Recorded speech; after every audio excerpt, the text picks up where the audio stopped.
오늘 주시는 하나님의 말씀은 요한복음 14장 6절 말씀입니다.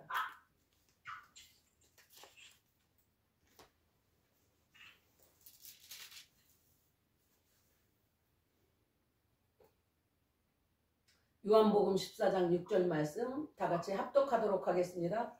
예수께서 이르시되 내가 곧 길이요 진리요 생명이니 나로 말미암지 않고는 아버지께로 올 자가 없느니라. 아멘.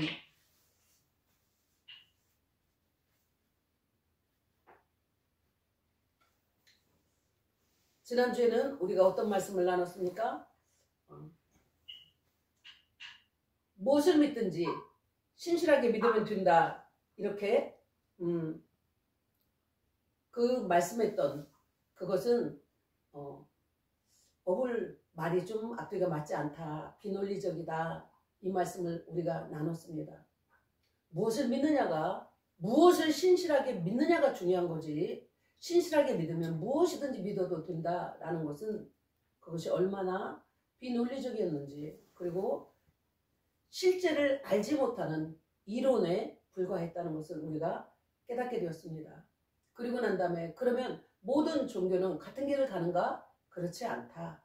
그들의 종교의 궁극적인 목적, 불교의 궁극적인 가는 목적지, 그리고 모하메드가 설립했던 그 이슬람교가 가는 궁극적인 목적지 다르다. 힌두교도 다르다.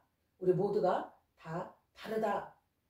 그래서 모든 사람들이 모든 종교는 다 한 길로 간다. 한 곳이다. 그리고 하나님께로 간다. 그렇게 이야기했지만 다른 어떤 종교들도 하나님께 가는 종교는 없었다라는 것을 우리가 살펴보았습니다. 오직 예수 그리스도만이 길이었고 예수 그리스도만 하나님께로 인도한다는 것을 우리가 살펴보았습니다. 자, 오늘은 예수님이 왜 특별하신가 그 부분에 대해서 다시 또 상고해 보기로 하겠습니다. 자, 종교의 창시자들은 많은 영향력들을 발휘했습니다. 오늘은 예수님의 영향력과 다른 종교 창시자들의 영향력에 대해서도 한번 살펴보려고 합니다. 예를 들어서 이슬람교의 모하메드도 많은 영향력을 발휘했습니다. 그러나 그의 삶의 태도는 예수님의 삶의 양식과는 아주 달랐죠. 모하메드가 만든 이슬람교는 메디나에서 출발했는데 초창기부터 굉장히 전투적이었습니다. 지나가는 상인들을 습격하고 그리고 전리품을 취했습니다. 한마디로 산적이었습니다. 무리를 지어 다니는 도적이었죠. 저는 비하하는 것이 아니라 실제 사실을 말씀드리는 겁니다. 627년에 있었던 전쟁 후에 그는 바나 쿠라이자에 있는 유대인 부족을 전멸시켰습니다. 이방인들을 도륙하라. 그가 주장하는 그러한 것들을 그는 몸소 그렇게 실행했고 그를 따르는 그의 영향력에 이어서 따르는 지금도 얼마나 많은 자들을 도륙합니까? 요즘 이스라엘의 하마스가 이스라엘 테러를 했죠. 근데 그 테러에서 잡혀갔던 그들이 지금 한 명씩 그 인질들이 돌아오고 있는데 거기 보니까 10개월짜리 아기도 그 시신으로 돌아오는 그 모습을 보았습니다. 하마스는 분명히 테러입니다. 그런데 참 신기한 건 요즘 대한민국의 어떤 언론사들도 보면 어떤 언론사들을 보면 하마스를 오히려 높이고 있고 이스라엘을 비하하는 이스라엘이 나쁘다고 하는 그런 것들을 볼 수 있습니다. 참 안타까운 일입니다. 테러범들은 하마스인데 하마스들을 높이는 그들이 200몇 명인가요? 230여 명이 넘는 인질을 잡아갔습니다. 그리고 그 인질들이 얼마나 혹독한 그러한 일들을 겪었습니까? 그것이 저와 여러분의 자녀라면 저와 여러분의 형제라면 여러분은 어떻게 그 일을 행하겠습니까? 그리고 오히려 그 인질범을 위한다면 여러분의 가슴은 얼마나 아프겠습니까? 온건파 이슬람 국가들이 평화를 이야기하는 그런 나라가 종종 있습니다. 세상의 여러 국가에 현존하고 있지만 여전히 이슬람은 힘의 종교, 한마디로 무력의 종교입니다. 또한 모하메드는 11명의 아내가 있었습니다. 그 11명의 아내 중에 그 중에 6살짜리 아내도 있었다는 사실입니다. 그 이외에도 그는 수많은 첩들을 취했다고 코란의 수라 4장 3절에 기록되어져 있습니다. 그렇지만 지금의 무슬림들에게는 아내를 4명까지만 허용했습니다. 그 영향은 그 4명에만 그치지 않습니다. 사람은 꼼수를 쓰게 돼 있죠. 그래서 저희가 YM에서 선교를 갔을 때인데 선교에 돌아와서 저는 베트남과 캄보디아로 갔는데 방글라데시아로 갔던 팀들이 저희가 선교 보고를 할 때 제가 그때 이 사실을 알았는데 모슬렘들은 일생 동안 4명의 그 아내들과만 살지 않는답니다. 마음에 들지 않으면 그리고 어떤 여자를 자기가 취하고 싶으면 그 중에 한 명을 내버리고 그리고 그 내버릴 때 그 여자의 자녀까지 그 여자가 낳았던 자식까지 함께 내버린다고 합니다.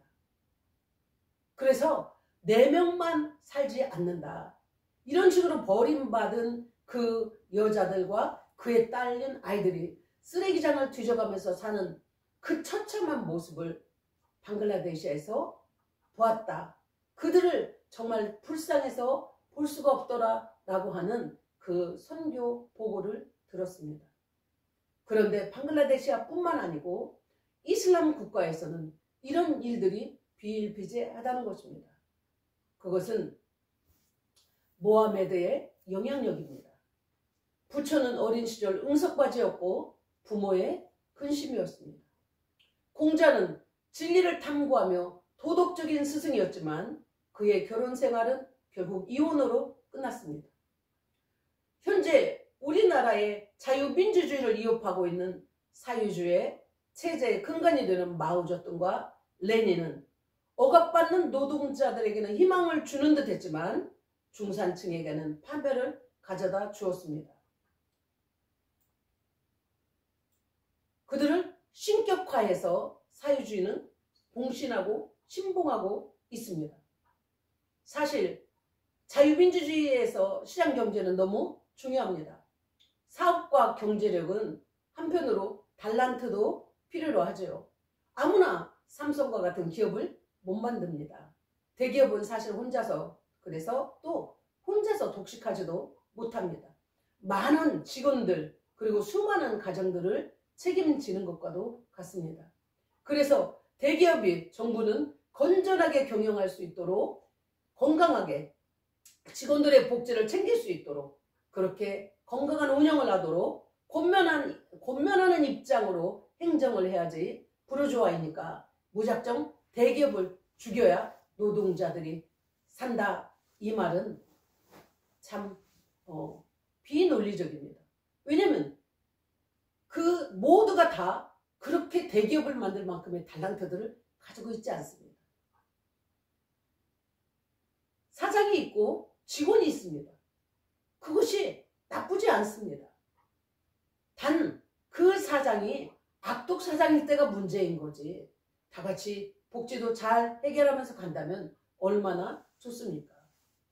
그런데 무작정 부르주아는 다 없애야 된다라는 것은 노동자들도 결국은 죽이는 거죠. 북한의 실상을 보면 그러한 일들을 했던 부르주아를 죽여야 된다고 했던 그 북한은 결국은 부르주아가 누가 되었습니까? 공산당원이 되었습니다. 그리고 그 인민들은 어떤 모습입니까? 처참한 노예로 살지 않습니까?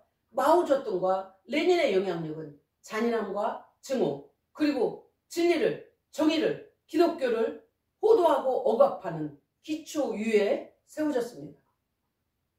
또한 그들은 자신들의 목적을 위해서 얼마나 많은 사람들을 죽였습니까? 이것은 현재에도 우리가 목도하고 있는 사실입니다.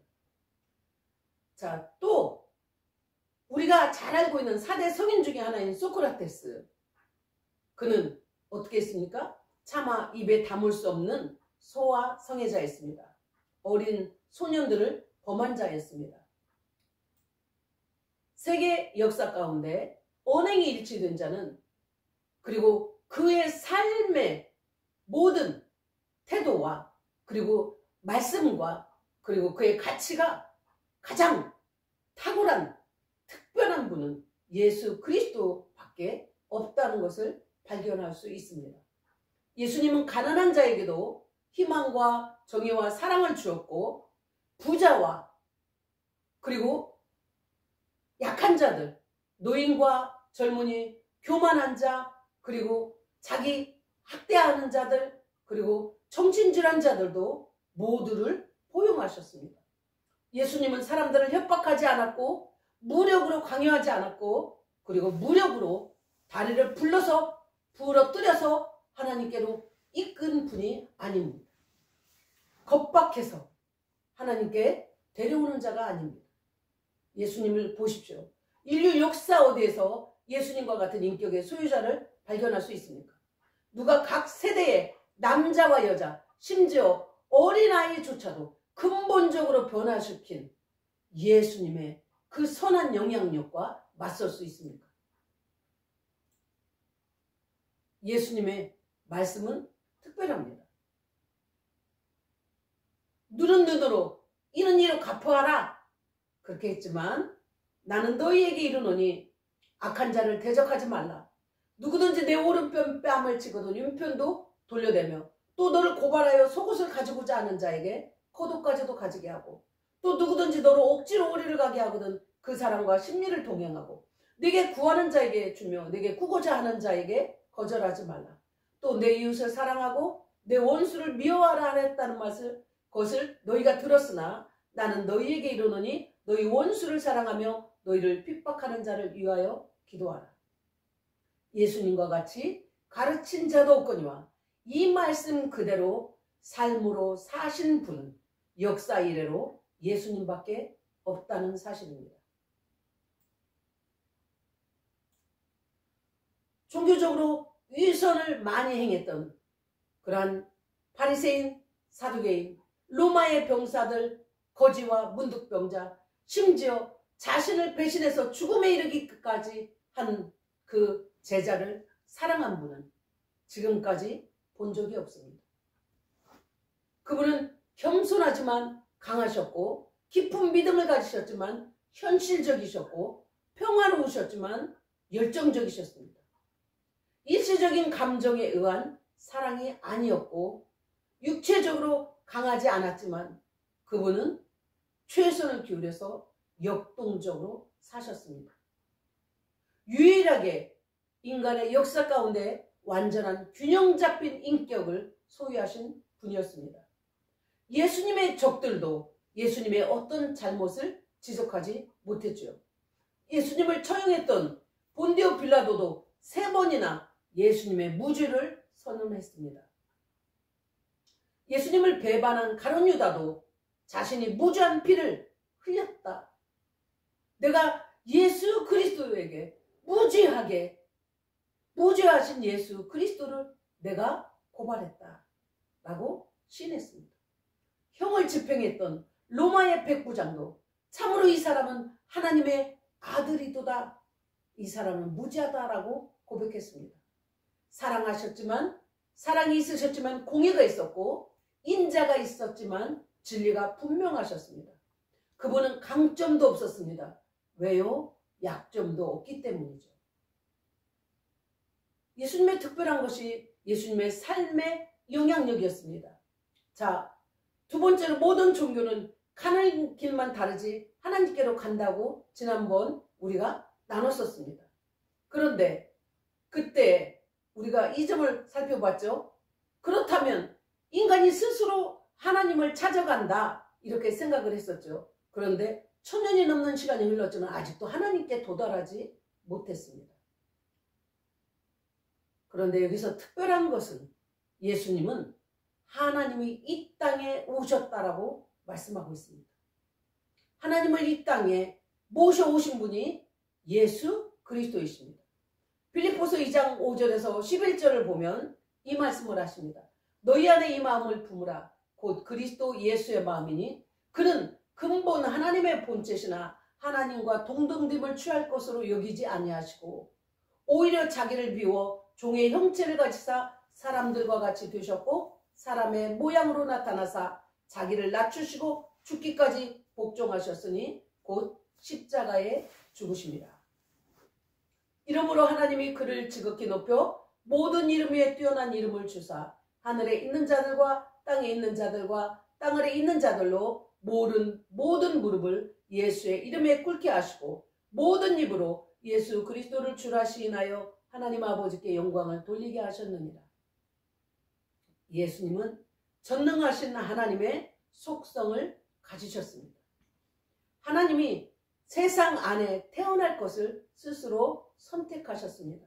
자신을 낮추셔서 인간의 모습으로 태어나셨습니다.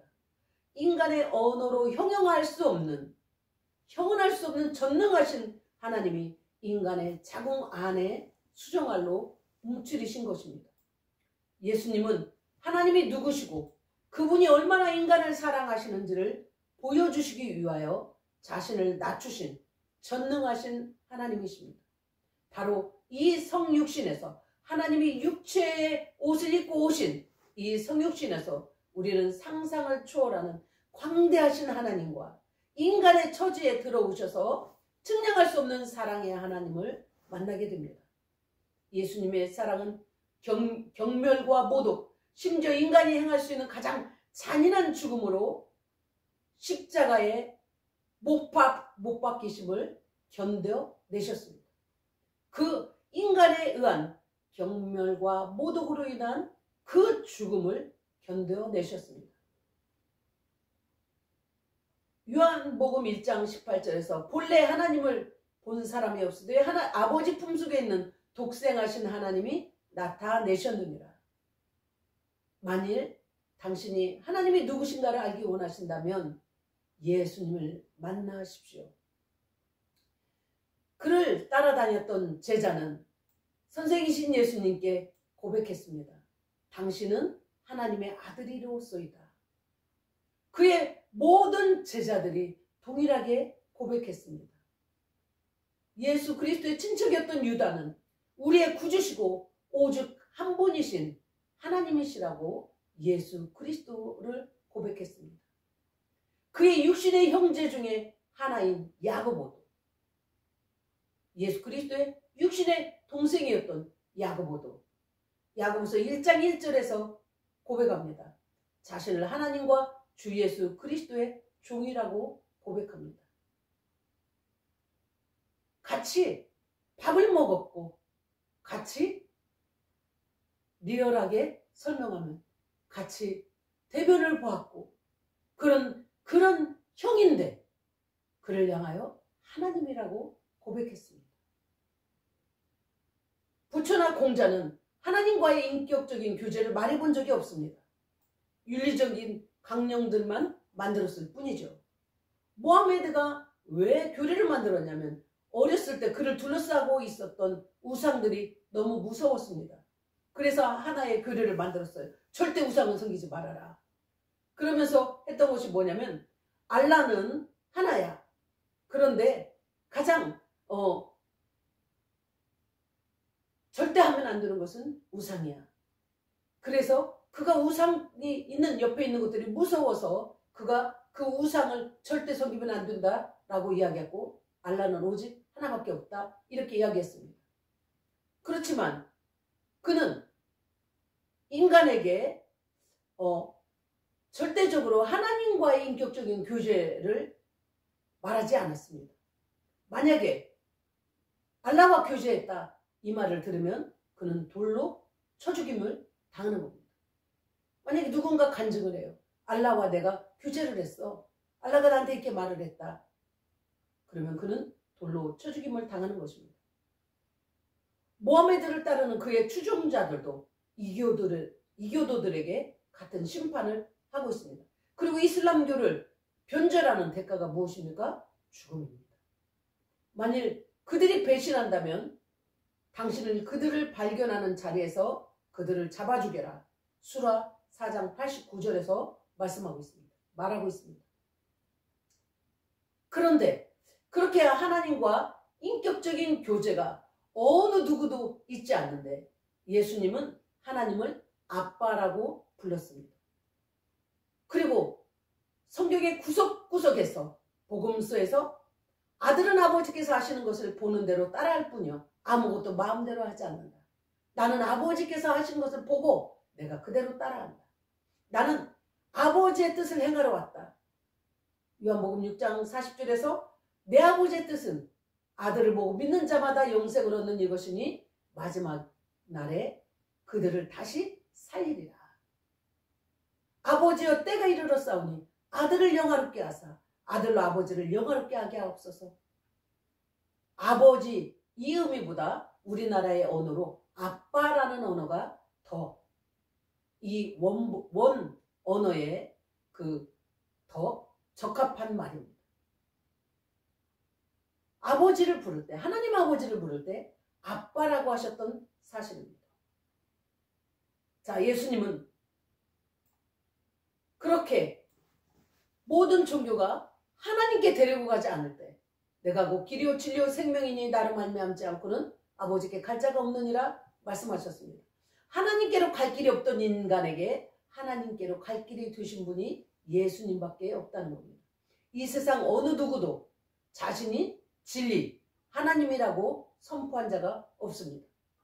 부처도, 공자도, 모하메드도, 소크라테스도 만일 당신이 부처에게 당신이 브라만의 아들이냐? 라고 질문했다면 부처는 이렇게 대답했을 겁니다. 네가 지금 환각 속에 빠졌구나. 만일 당신이 소크라테스에게 당신은 제우스입니까? 그렇게 로마의 신 제우스냐? 네가 로마의 신 제우스냐? 물었다면 소크라테스가 당신을 비웃었을 겁니다. 모하메드에게 가서 당신이 알라냐? 이렇게 물었다면 그는 우선 자기의 옷을 찢고 다음에 당신의 목을 벨 것입니다. 공자에게 당신이 진리입니까? 라고 제자들이 물었더니 팔짝 뛰면서 나는 진리로 가는 길을 찾고 있을 뿐이다 라고 말했습니다. 진리는 어느 세대나 어떤 상황에서나 어느 누구에게나 오직 참입니다. 진리는 영원한 겁니다. 그리고 진리는 실제인 것입니다. 진리는 살아 있어야 하는 것입니다. 그리고 진리는 자유케 하는 것입니다. 주의 성령이 내게 임하셨으니 이는 가난한 자에게 복음을 전하게 하시려고 내게 기름을 부으사 나를 보내사 포로된 자에게 자유를 눈먼 자에게 다시 보게 함을 전파하여 눌린 자를 자유케 하고 진리는 그 말씀이 그대로 적용되는 겁니다. 그래서 주님이 오셨을 때 병든 자들을 다 치유하셨고 죽은 자를 살리셨습니다. 그리고 마귀에게 포로되었던 자들을 다 풀어주셨습니다. 하나님의 아들이 나타나신 것은 마귀의 권세를 멸하려 하십니다. 제가 동네 아주머니와 산책을 이렇게 가면 저 땅은 어떤 사람이 샀는데 땅이 빈토로에서 풀이 그냥 여름이면 이렇게 큽니다. 저기를 집을 사려고 샀는데 집자리가 아니라네. 그래서 집을 못 짓고 있는 거야. 무엇이 그를 묶었습니까? 그 집자리에 지으면 집자리가 아닌데 거기 지으면 그럼 망한다는 거예요. 아니 그 좋은 땅을 사서 남향을 향해서 거기에 물이 좀 있을 것 같으면 돌 같은 거 잔뜩 붓고 그 좋은 위치에 집을 지으면 그것이 복이 아닙니까? 그 땅을 그대로 그것에 묶여서 두려워서 있는 것이 그것이 저주가 아닙니까? 얼마나 많은 것들로 묶여 있는지. 저희 오빠 중에 한 분도 옛날에 저한테 무서워서 화장실도 못 간다고 하는 겁니다. 무엇이 무서워서 못 가게 하는 겁니까? 무서워서 문을 못 열겠다는 겁니다. 무엇에 묶여 있습니까? 하나님의 아들이 나타나신 것은 마귀의 권세를 멸하려 하십니다. 자유함을 얻게 합니다. 얼마나 예수 그리스도를 믿고 나니까 자유한지 모릅니다. 아, 저런 것들. 남편의 회사 사람이 그 이야기를 하더랍니다. 자기가 결혼 반지를 꼈더니 그날 교통사고를 당했고, 또 그 다음 어떤 날 결혼 반지를 꼈더니 그렇더라 이야기를 하더래요. 그래서 저희 장로님이 이렇게 이야기했답니다. 당신은 그 결혼 반지가 굉장히 능력이 강하네. 어떻게 반지가 그렇게 다 생사화복을 다 다스리나? 그렇게 했더니 아무 소리를 못하더랍니다. 무엇이 그렇게 묶였기 때문에, 무엇으로 포로되었기 때문에 그들은 반지 하나에도 벌벌 떨고 있고, 나무 하나에도 떨고 있고, 문지방 하나에 떨고 있습니까? 주님이 주의 성령이 내게 임했으니 가난한 자에게 복음을 전하게 하시려고 내게 기름을 부으시고 나를 보내사 포로된 자에게 자유를, 눈먼 자에게 다시 보게 하며, 눈이 멀으니 맹인이 되어서 맹인을 따라가는 것입니다. 맹인이 맹인을 인도하는 그곳에서 계속 다람쥐 쳇바퀴 돌듯이 살아가고 있는 겁니다. 맹인이 맹인을 인도 못한다고요? 인도할 수 있습니다. 만약에 제가, 죄송합니다, 시각장애자입니다. 그런데 제 친구인 시각장애자가 저희 집에 왔습니다. 그러면 제가 손을 잡고, 아, 여기는 화장실이야, 데려다 줄 수 있습니다. 그리고 여기는 내가 자는 방이야, 이러고 데려다 줄 수 있습니다. 맹인도 인도할 수 있습니다. 여러분은 눈을 뜨신 지도자를 따라갑니까? 맹인을 따라가고 있습니다. 예수님이 길에다 말씀하셨고 진리임을 말씀하셨는데, 그 진리가 실제로 역사하는 진리였다는 것이 예수님을 특별하게 만드는 것입니다. 자, 예수님은 왜 또 특별합니까? 예수님은요, 구약의 예언, 예수님을 예언하는 이 세상에 많은 사람들이 너무너무 귀하게 다 태어났습니다. 그런데요, 어느 누구도 그 사람이 미리 태어날 것에 대해서 예언된 책은 없습니다. 정확하게 어떠한 모습으로 태어나는 것에 대해서 예언된 책은 세상에 아직 어느 누구도 들어보지 못했습니다. 저도 너무 귀하게 태어났습니다. 여러분도 너무 귀하게 태어났습니다. 그러나 저에 대해서 예언된 책은 하나도 없습니다. 그런데 예수님에 관해서 예언된 책이 너무 많이 있다는 겁니다. 예수님이 태어나시기 3000년 전에 예언되었고, 예수님이 태어나시기 전에 2000년 전에, 1000년 전에, 그리고 700년 전에, 500년 전에 그가 어디에서 태어날 것이며, 어느 장소에서 태어날 것이며, 그는 동정녀에게 태어날 것이며, 그리고 그는 어떠한 모습으로 죽게 되는 것도, 그리고 그가 어떻게 부활할 건지도 말씀하셨다는 이 놀라운 사실을 여러분 들어본 적이 있습니까? 예수님이 탄생하시기 전 750년 전에 이사야서에서는 이렇게 주님의 십자가의 모습을 기록하고 있습니다.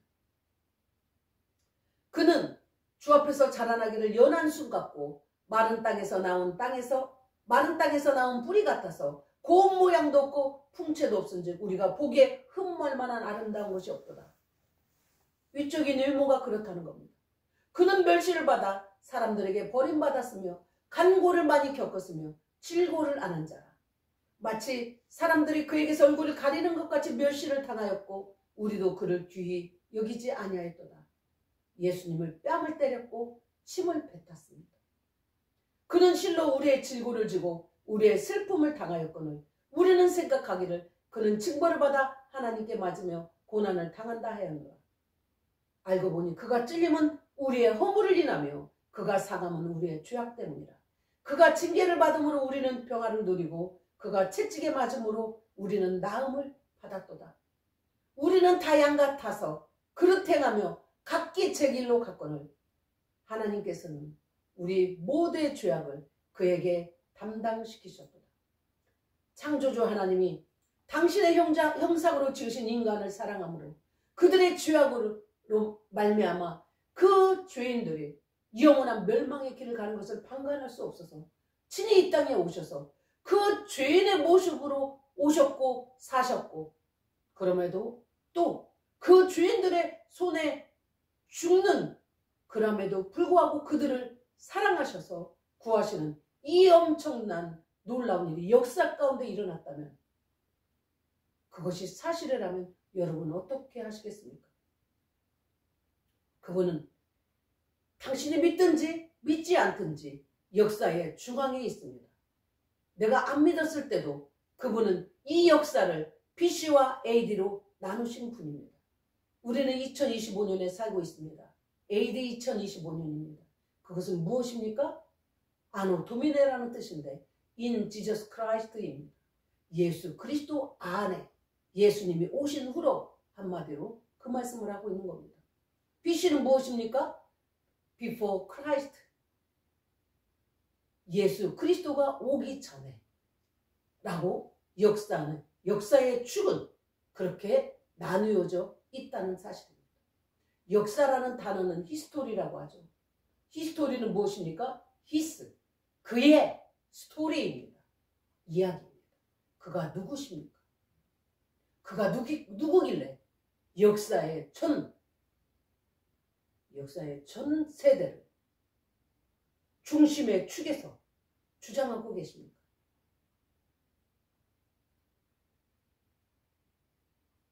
주님이 말씀합니다. 너희 말은 옳다 옳다 아니라 아니라 하라. 이에서 지나는 것은 악으로 나느니라. 중도는 없다 이 말씀합니다. 당신은 선택해야 됩니다. 예수님이 미쳤나? 예수님은 가짜야. 예수님은 미치광이야. 이렇게 하든지, 아니면 하나님의 아들이시다 라고 고백하든지, 당신은 예수님을 희롱하는 자든지, 예수님에게 침을 뱉으며 예수님의 뺨을 때리는 자든지, 아니면 그분의 발 앞에 엎드려서 당신은 나의 주시오 나의 하나님이십니다 라고 고백하는 선택만 있을 뿐입니다. 아, 좋은 선생인데, 나도 그 참 좋은 선생이라고 생각해. 절대 중도는 없다는 사실입니다. 그를 영접하든지 그를 배척하든지, 그래서 당신의 갈 길, 영원한 멸망의 길을 가든지, 생명이신, 그래서 하나님께로 가는 길을 가든지, 당신은 선택해야만 한다는 것입니다. 예수 그리스도는 인간으로 오신 하나님이십니다. 예수 그리스도만이 내가 곧 길이요 진리요 생명이다 라고 말씀하셨습니다. 예수님만이 나의 길이십니다. 당신이 진리십니다. 당신이 생명이십니다 라고 고백하는, 영접하는 은혜가 있기를 주님의 이름으로 권면합니다. 아멘.